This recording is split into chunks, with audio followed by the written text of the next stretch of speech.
Hey, how you doing? Welcome back to Brogi Naric on Films. This is your boy Brogi Naric here with another review. Today I'm going to be talking about Brightburn, which was directed by David Yarovesky and produced by James Gunn.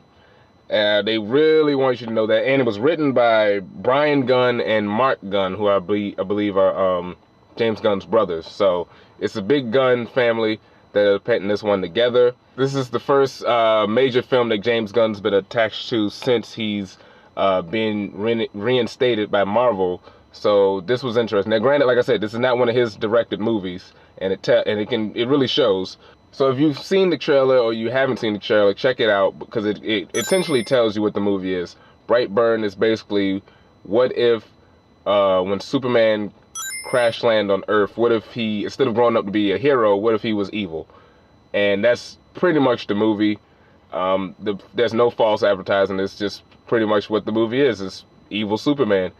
And that could be good, and if you're fine with that, then that's good. But if you were expecting something beyond that, it's not. It's just that basic premise, and they don't really necessarily elevate it or do much to add on upon that. So it's a very basic film.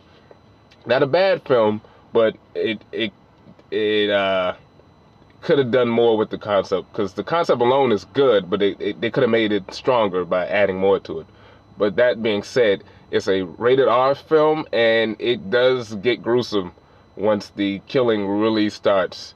And Brightburn is a bit of a slow burn, not too much of a slow burn, but it does take a while to build to when things start going wrong for everybody. The movie focuses on the Breyer family. You have Tori Breyer, played by Elizabeth Banks, and her husband Kyle Breyer, played by David Denman, who you might remember from The Office. He was Pam's fiance before she ended up with Jim. And they're this young couple in Brightburn, Kansas. That's the name of the city or the town that they live in. And they're this young couple who are struggling to have a kid. And then one day, a ship falls out of the sky and there's a baby, and they raise their son, who is their adopted son, named Brandon Breyer, played by Jackson A. Dunn. And so from that point on, the movie goes where he's going through changes, which is his powers activating, and him trying to figure out there's something up with him. And once he starts to realize him being an alien, a switch flips and he just starts killing people. And yeah, I mean, what else can I say about non-spoilers? The acting is fine. Although I will say one of the negatives I have is the characters. They don't suck, but they're all they're the archetypes, and there's nothing much beyond that. It's like, you have the loving mother, you have the good-natured dad. There's the weird kid. There's the townspeople who are suspicious of something going on. Like, there's no character isn't a trope, or doesn't really drift outside of that trope. There's some other characters because it's a tight cast too. There's two characters that are in the movie that you don't really see in the trailer, so I guess I shouldn't spoil them. But they were a nice addition to the Superman story. If you're used with the Superman story, it's usually just Jonathan and Martha raised the kid, but there's these two other characters that are involved in his life, which was a nice wrinkle, but nothing outside of the norm. All the characters are pretty annoying except for the dad, Kyle, who by the end, he was definitely my favorite character, because he was the one who, once he realizes things were bad, he was the one who really wanted to actually fix things, as opposed to Elizabeth Banks, whose role is basically the mom who's like, well, people are like, your kid's weird. And she's like, but no, my son's an angel. He would never do anything like that. And then when things are clearly obvious, when things are fairly obvious, she's like, no, it's not him. He wouldn't do that. But then, of course, it's too late by the time she realizes that, oh, she fucked up. Yeah, like I said, none of the acting, I didn't think any of the acting was bad. I didn't think the directing was bad. The writing isn't even bad for what it is. It's just basic. The special effects are fine. Like, there's nothing that was out of the ordinary in terms of looking bad. The like the horror elements are really strong though. Like when the kid is using his powers and being like, especially his super speed when he can like run behind people and stuff like that, or him floating around, is very effective. His look is cool too. I do like the mask with the sticks up the front, which actually that was a bit convoluted now that I think about it. Like him wearing a costume didn't really make any sense in terms of even in terms of the context. There was no explanation for him wearing a costume. It was just out of the blue. He was like, hey, I'm gonna make a mask and a cape because why not? Let's see, other things. There is a cameo, which I'm not going to spoil it, but there is a cameo right at the end, which was definitely probably my favorite scene. And then there are some gruesome kills. It's bloody, it's rated R, there's some cursing in it. There's a lot of cursing in it. It was funny, there was a moment when there was you see it in the trailer where the lady gets the glass in her eye. That is a gross scene, but luckily there's a scene that's just as gross, if not more horrifying, that happens later in the film. So if you see the trailer, don't think that the trailer has given you all the best deaths, because it hasn't. It only really showed like 2 of the deaths, I believe, in the trailer. So yeah, there's a couple more deaths in the movie, and they're pretty tough. It's a fine film, but it's not trash. I'm looking at some articles. I didn't read them all, but they were like, "Oh, this movie is trash." It's not trash. It's not, but it's not the greatest thing ever. So as a final grade, I give this a 6.5 out of 10, which would make it like a C. Yeah, that's a solid C. I still count that as a C. Anywhere from 5 to 6 is like a C range. So yeah, this is solid C. 6 out of 10. It's nothing you have to rush out to see. This is definitely a good horror film to throw on when it's like on a streaming service like Netflix or Hulu or whatever. It's definitely good for that, because like I said, once it gets to the kills, it gets really fun. Not really much else I have to say about that. So it's stay tuned for the spoilers, because I'm gonna get into the spoilers.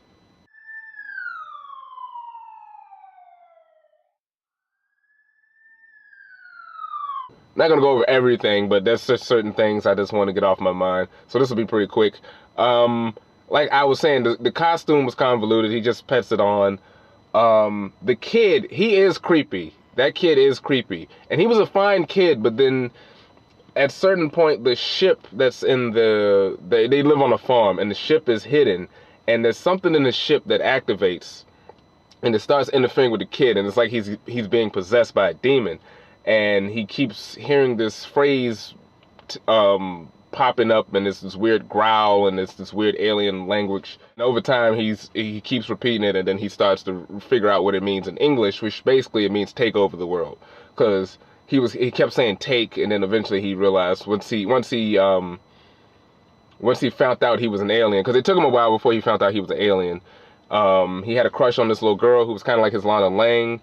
And that was a funny moment when they go on the vacation. Well, they go camping, because they found these drawings, and he had like these pictures of women in lingerie, and then he had these weird medical drawings, and he had like a dissected body drawing. So they were like, that's weird. But they was like, okay, well, he is 11. Maybe he's getting in, his puberty. He's, got porn or whatever. So the dad has that conversation with him, and it's like, it's fine to have your urges, and it's okay to play with it. And he's like, play with what? And he's like, you play with your penis. It's okay. And he's like, oh. And he's like, it's fine to, have those urges and to act on them. And he's like, can I do that now? And he's like, no, not right now, because they were out in the woods hunting. So after that, he leaves and he goes to the girl's house. And he goes to the girl's house. This was pretty odd. And he opens up her laptop and plays this old like 1950s love song, which I thought was weird, because I thought he was outside holding the boombox, but he was actually in her room playing the song on her computer. She closes it, and then there's like a whoosh, and then it opens back up, and she's like, what the hell? And then she kind of sees him. He's like hiding behind the curtains, and then he flies out the window, and so she's weirded out by him. That leads to the scene where they're playing gym, and he ends up breaking her hand. Like, he crushes the shit out of her hand because she calls him a weirdo, which gets him in trouble. And then her mom is the woman who works at the diner. So Eventually he ends up killing her, which that was crazy when he like, because he could kind of interfere with electricity too. Like electricity can, like certain electric items can kind of shut off. Like I don't know, he caused some sort of interference, and he caused the lights to explode, and so she gets the glass in her eye, and then she like takes the glass out. Oh, that was gross.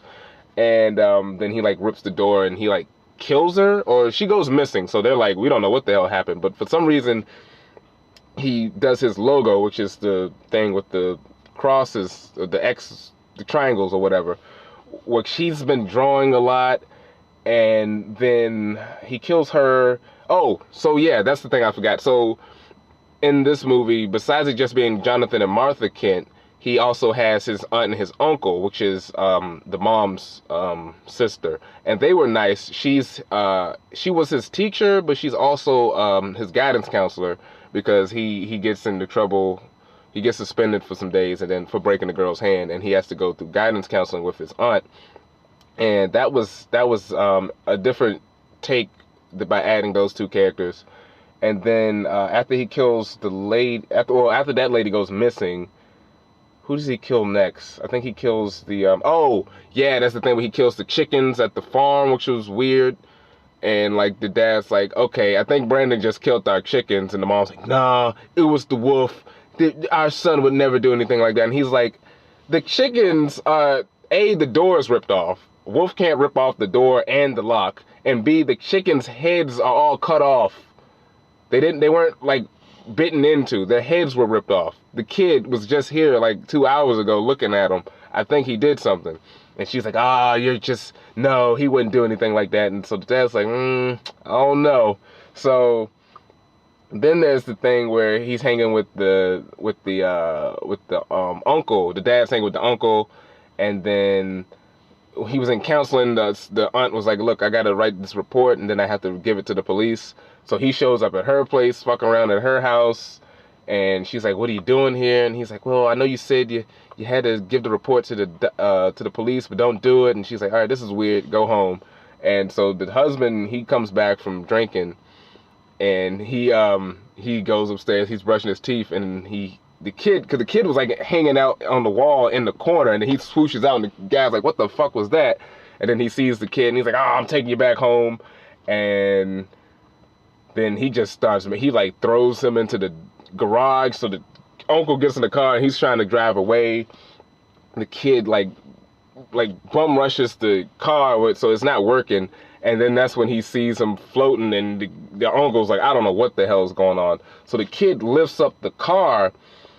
He grabs it by the bumper or whatever, and then drops it. And when he crashes, his mouth goes into the steering wheel, and it like breaks his whole like bottom part of his jaw is done. So when you see him down on the ground, he's like, his whole mouth is just done. It's like all this blood. That was gruesome as hell. And he's like drowning in his own blood basically, and the kid shows him his face and shows it was him. And he's like very defensive. Like he will kill people, but if you fuck with him, he will definitely kill you. You know what I'm saying?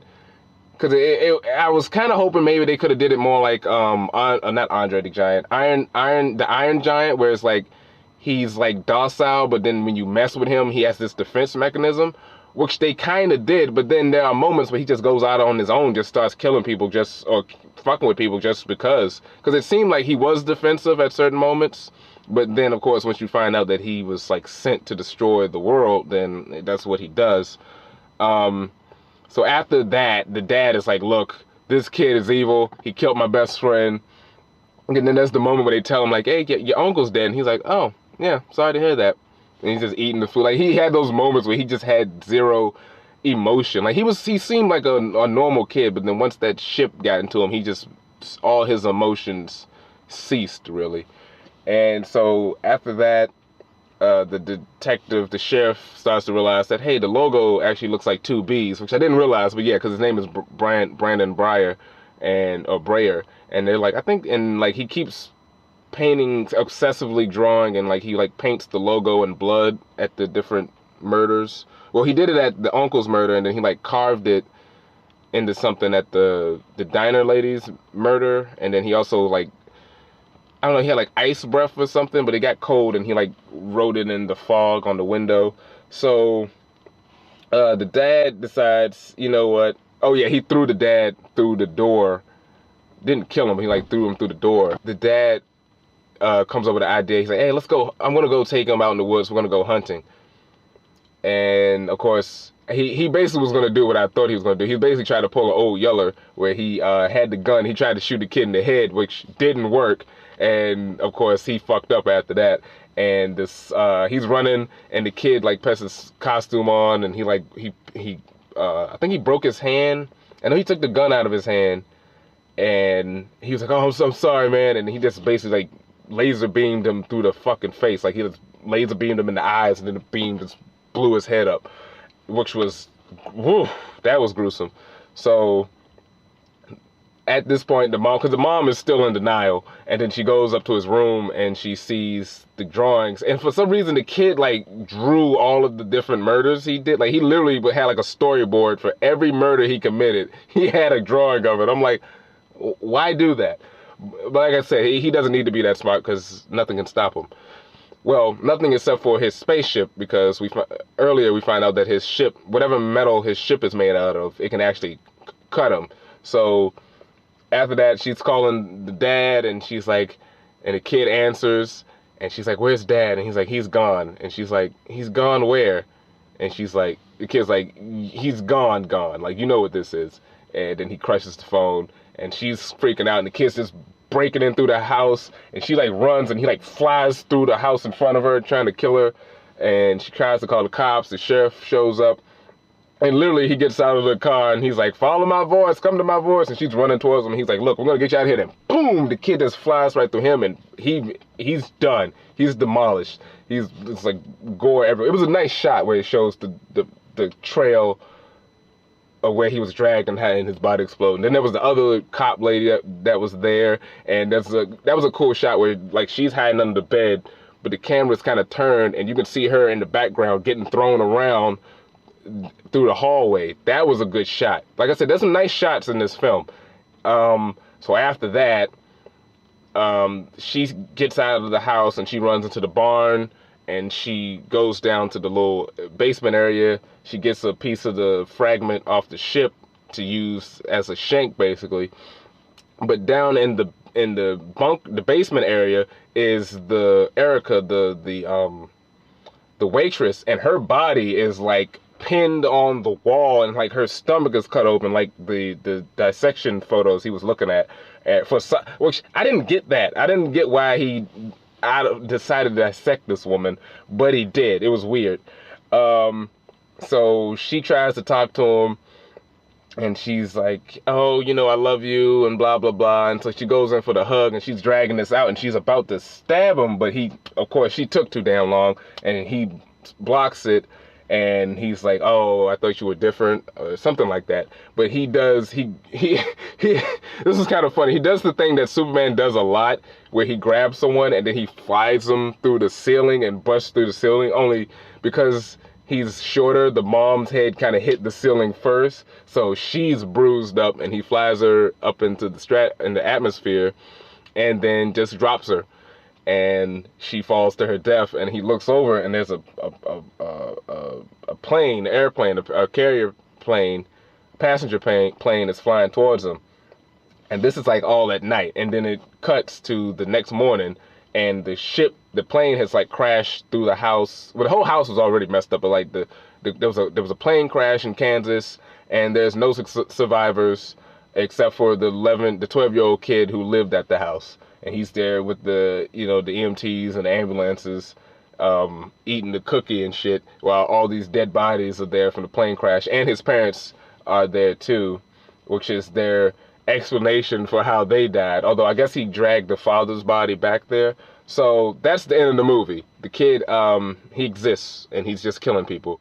The cool part that I really like was at the end, when the end credits started rolling, and it shows he's just fucking with people. Like, there's an office building he demolishes. There's all these different trucks. He's just being a dick. Like, his goal was, I guess, or his mind control goal is to destroy the planet, but he's still dicking around in Kansas just fucking with people. And Michael Rooker pops up, who he played Yondu in the Guardians of the Galaxy movies. Best friends with James Gunn. Is in, I think, most, if not all, of James Gunn's movies. So he pops up as this sort of conspiracy theorist, it's sort of like Alex Jones type guy, and he's like, all the mainstream media is trying to hide the truth from you. There's this thing out there that's killing people, and they won't talk about it. That was cool, but then he keeps going on his rant, and he's like, this is just like that fish man that lives in the China Sea that they don't talk about. There's this woman that's going around scaring people and choking them with ropes, which is like a play on Wonder Woman, which he has these different drawings, and like the Wonder Woman looks like a banshee, but she's got like these like hangman ropes. And then he continues to talk, and then there's like these splash photos of these different weird super beings that exist, and one of them sort of looks like Spider-Man, and I'm assuming one of them is a Batman-esque guy, but there's another one that's like in the far left corner, which was cool. I don't know if anyone else noticed it, but I noticed it, and I started laughing when I saw it. But they had the Crimson Bolt as one of these super characters, and if you don't know who the Crimson Bolt is, that's the character from the movie Super, played by Rainn Wilson, which was the movie that James Gunn directed before he did Guardians of the Galaxy. And if you haven't seen Super, check that movie out. That's another crazy rated R superhero movie. Like, okay, so like Super is like, if this was what a weird rated R evil Superman would be, Super is like what a real rated R sort of Batman-esque character would be like. So I thought that was kind of funny that he connected those characters in the same universe, and that was kind of fun. But yeah, you know, it was a basic film. That's about it. I don't think I missed. That's about it, really. If there's anything I missed, it wasn't all that important. But yeah, it's a fine film. Not the greatest, not the worst. Definitely it's a good horror scare. It's got some good scares in it. So based on that, it's worth checking out. But it's nothing you have to rush out to see. So if you like my review, hit the like button. Tell me what you thought about the film in the comments. Don't forget to share this and subscribe to the channel. Check out other reviews on this channel. And if you're listening to the playback, thanks for listening. And stay tuned for more reviews. Peace.